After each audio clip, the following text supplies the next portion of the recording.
Hello everyone, Millicent here. Welcome back to the channel and I hope you're having a very nice day today. Okay, so today I'm planning on doing a Q&A with the questions that some of you asked me over on my Instagram. If you don't follow me on Instagram, my Instagram is mil.jpeg. So get a drink, get a snack, get comfortable and let's do this.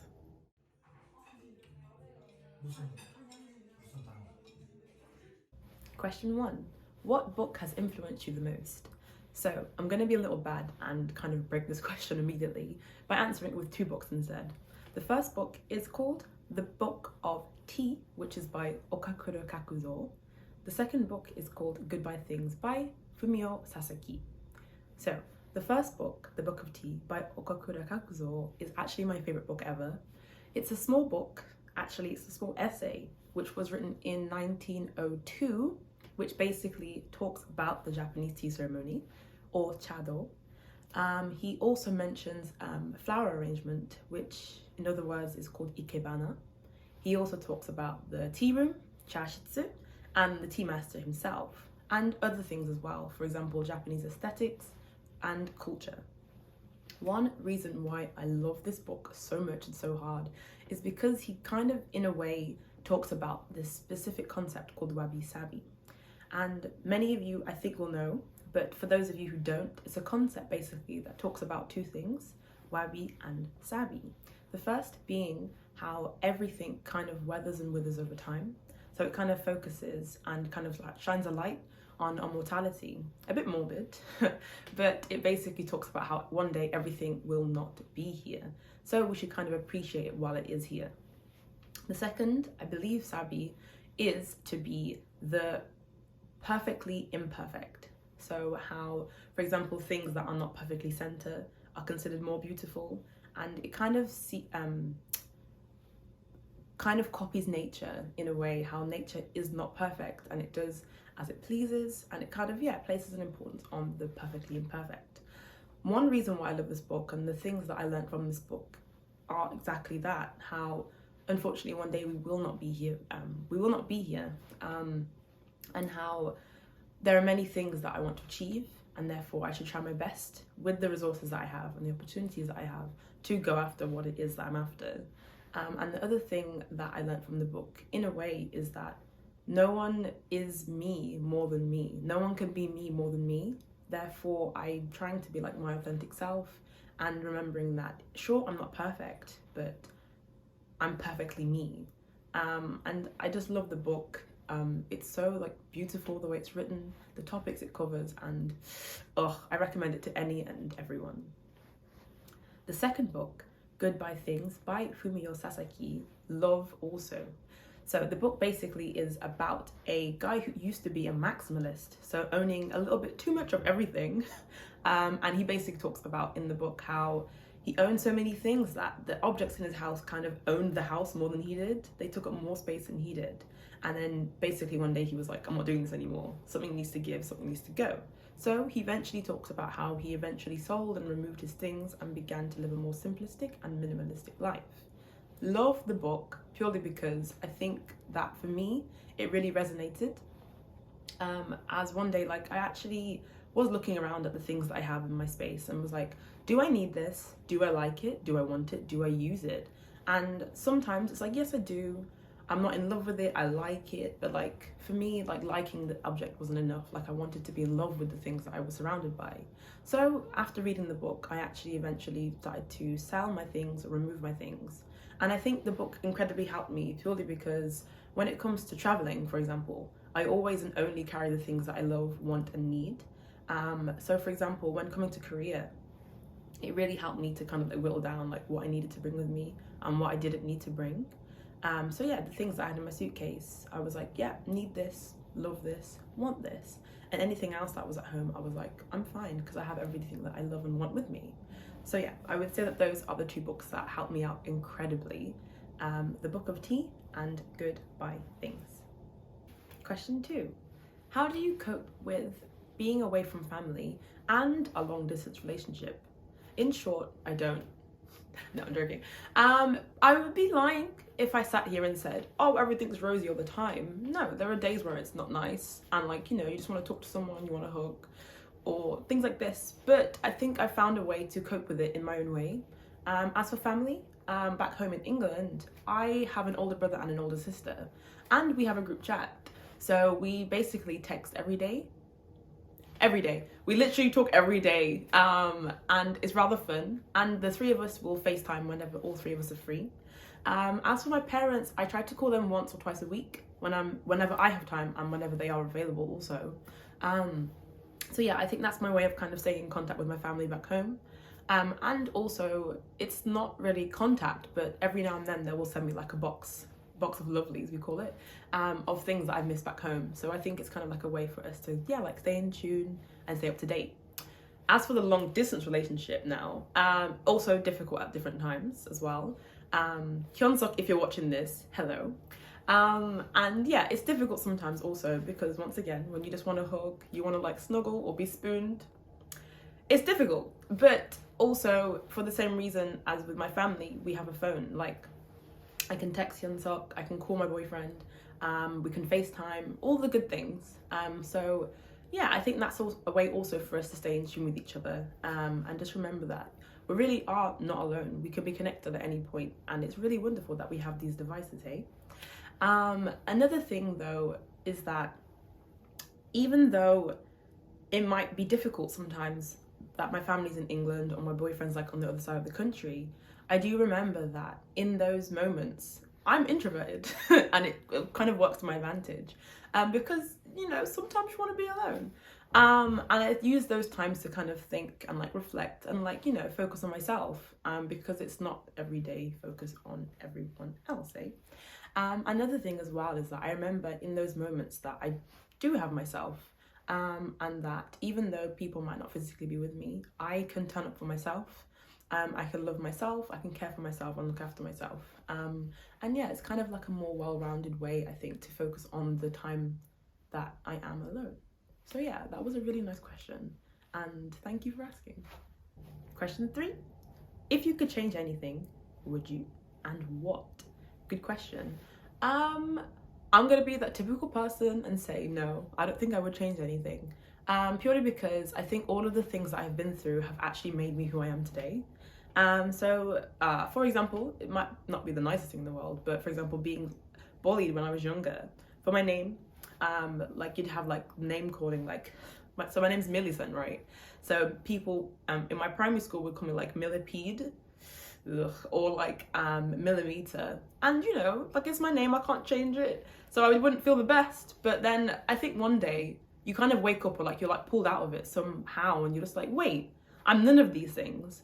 So I think going through incredibly crappy moments like that as a child, you know, it kind of wakes you up, and it's like, it's up to me to kind of dictate who I am and what I'm not other people. And I think because of these crappy moments from the past, like it's made me like who I am today. It's made me the confident person in myself that I am today. It's made me incredibly stubborn and as ambitious as I am today. So they're not, for example, those weren't the best examples, but everything that I've been through, bad or good, has made me who I am today. And I love and like who I am today, so I wouldn't change anything. Another thing that crosses my mind every now and then is if I should have studied something different at university. So I studied interior design at university, and occasionally I would think, should I have studied architecture instead?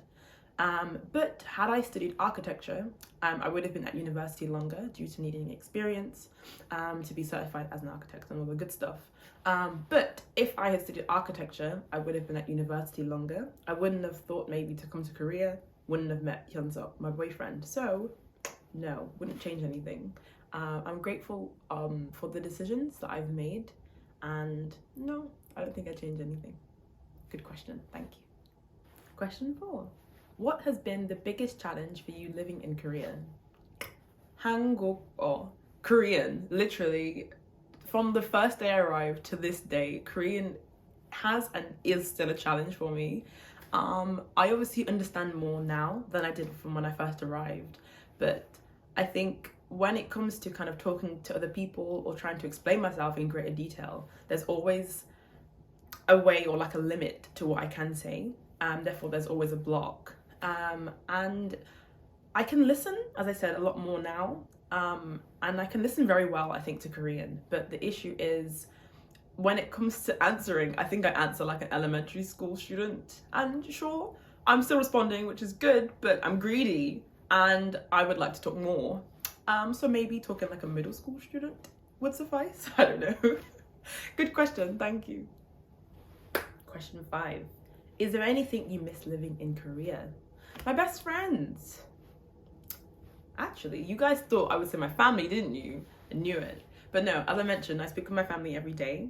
However, I don't get to speak with my best friends every day, as sometimes time zone and our availability doesn't actually align. So, Akane, if you're watching this, I miss you. And Charlotte, if you're watching this, I miss you too. So, just a little bit of information. My best friend Akane, she is Japanese and she lives in Japan. And even though she's next door, I cannot see her. We know why, because of this damn virus, hey? And my best friend Charlotte, who's also from Coventry with me, she lives in Australia now, and can't see her also. We know why. But one reason why they are one of the things I miss incredibly whilst living in Korea is because, you know, sometimes you just want you want girl time, right? Like you want time to have like girly talks, you want time to sit down and have a chat, like watch a movie, complain, relax, all the good stuff, right? But because they're not here, it's difficult sometimes. However, we can still FaceTime, we can still call, we can still text. So even though it's not communicating physically like the way I want to, I still can communicate with them. And for that, I'm grateful.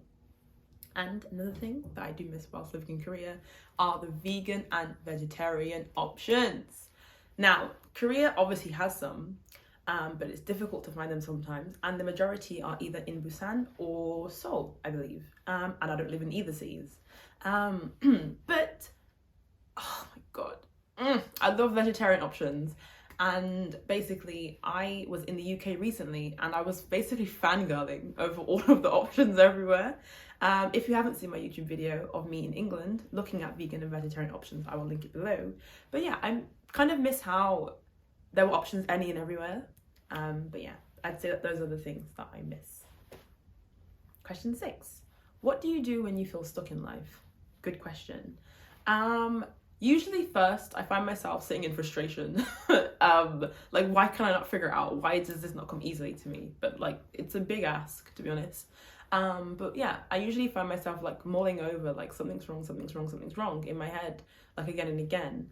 And then usually I will reach out to the people in my closest circle. So I will speak with my best friend Akane, or my best friend Charlotte, or my boyfriend Hyunsuk, my brother and my sister, my mom, and I will talk with them, tell them how I'm feeling and ask them for their advice. Listen carefully, and then usually after that I find myself like writing lists about the things that I enjoy and the things that, you know, the things that you kind of see yourself doing in the future. So for example, that could be like painting, that could be drawing, running, exercising, cooking, all the good stuff, right? And yeah, I try to focus on getting what's in my head out, kind of seeing it in words and then thinking, what can I do next? Also with these lists, after writing everything down, if I see something that I could see myself doing in the future, I usually will research a little bit more into it, kind of pursue it further and see what I can get out of it, basically. I also try to limit my time on social media because, you know, everyone's been through it. You'll be scrolling on your feed and you'll see all these people with their seemingly like perfect lives. And you might think to yourself, like, why does everyone have their self together but me? But like, that's really not the case. I try to just, you know, remove myself from social media, use my phone less and give myself more me time. Time to think, time to meditate, time to consider what is it that I'm after, what's wrong in my life.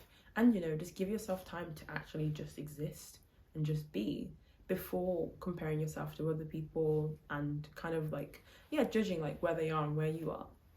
So yeah, I would try to reduce my time on social media too, as it's usually sometimes a very, very, very big factor.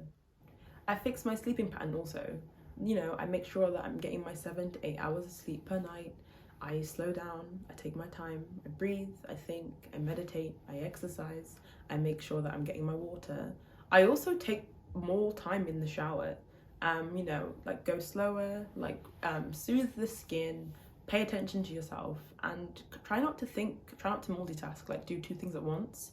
I try to just focus solely on the thing that I'm doing, as you know, you can find yourself spiraling and not focusing on the task in front of you. So yeah, I would definitely like slow down, you know, take time out for yourself. I listen to music, I sing very loudly, I dance too. I just focus on myself. I think that's another good thing too. And by the time I've done all of these things, I'm usually feeling a lot clearer, and more well suited to kind of tackle the bigger thing of what I'm trying to achieve, what's not sitting right. Yeah, I hope this helps. Question 7. Can we see your tattoos? No. No, I'm kidding. There's no way for me to do this without feeling like I'm kind of like flashing you all, but I have 4 tattoos, kind of like 2 on each arm. So the first, where do we start? I have a triangle on my arm here. So as I mentioned earlier, I have an older brother and an older sister who are also like my best friends. So I got a tattoo that kind of symbolizes all 3 of us. I have another tattoo on my right bicep. Don't know why I had to think about what area of the body this is called. But the tattoo says, life is better when you're laughing. I strongly and firmly believe in this because literally everything is kind of like solved and soothed when it comes to laughter. Having a bad day, try and find a way to laugh. Having a bad week, try and find a way to laugh. Got some bad news, try and find a way to laugh. So yeah, I truly and strongly think that life generally is better when you're laughing. I have another tattoo that you might have seen a lot actually on my Instagram. It's a kind of like a squiggle. So basically during university, one aspect of the tattoo, during university, because I studied interior design, and in my first year, we all were given the task, it was like an hour-long task of, we had to find a way that we would draw our own people when we draw our interiors. So like, you know, the little silhouette person that you see, kind of like giving you perspective of the space. And then, yeah, I kind of like honed in on the type of person that I wanted to draw. And then I fell in love with it. I thought it was adorable and really cute. And yeah, I kind of like would sketch and like scribble it all over my books whenever I was, yeah, like in class or like not thinking, but was just drawing instead. And another thing is that I really, really, really love continuous line drawing tattoos, purely because like I'm a firm believer of like everything's connected. Like I really believe in like the 6 degrees of separation and how many things are connected in 6 ways or less. Yeah, and because of that I thought, how can I like combine the things together? So I like scribbled and drew like people and just the continuous lines together and kind of was like, one day I'll get that tattooed on me. So I did, and that's basically it. It's like a scribble that I generally did one day in class with little people inside. I was like, I'll do that. If you see, it kind of loops around and I've got some text. So I always wanted text on the back of my arm above my elbow. But the person tattooing was charging way too much. It was supposed to be like £40. I was like, no. So me being frugal, I found a way to connect the line drawing scribble to the words and text above my arm. So if you look closely, the text says, be nice or go away. Pretty self-explanatory. But yeah, I wanted to get it on my arm kind of as like a mantra, like a motto, because truly, like if people are like being annoying or being rude or disrespectful, I don't have time. I don't have time for it. So it's kind of like, you need to take a chill pill, take like a minute, relax, come back later, or don't come back at all, really. But I'm not dealing with it. No one's gonna sit here and ruin my energy. So yeah, I got this one tattooed on my, the upper of the back. That's really bad, hang on. I got it tattooed on the back of my left arm above my elbow. That's a better way to describe it. So yeah, I have the writing here, shape, and scribble. So yeah, my tattoos. Question 8. I'll stay in dress for this one. But are you married? No, I'm not. Not that marriage is the be all and end all, but one day I plan to, or not plan to, but I see myself being married. Yeah, that's basically it, really. I think I know why this question was asked, purely because usually on my Instagram, I usually say like, oh, I'm out with my husband, or like this, like me and my husband did this. And so many people have messaged me privately and been like, husband? Like, pardon? But yeah, I normally call Hyunsuk my husband, like, to his face, or like on my Instagram stories, because me personally, right now, where I am at this moment, I see myself like, no, like, legit, this is the man I'm gonna marry. Mark my words, YouTube. But yeah, like, that's usually what I call him. Uri nampion. Nampion meaning husband in Korean. But yeah, no, I'm not married. But in my head, I've already met my husband. So yeah, good question. And sorry for confusing people. There we have it. Today's Q&A video. If you like this video, don't forget the usual. Don't forget to leave a like and leave a comment. I will see you down below. And also, if you want to participate next time and ask me some questions, don't forget to follow me on Instagram at mil.jpeg. I will see you there, and keep an eye peeled for my stories for when I ask you to ask me. Once again, I hope you had fun today. I really did. I love answering your questions. And yeah, don't forget that I say, me, Millicent Simon. Simon says, go traveling. Explore your mind, discover more, stay curious.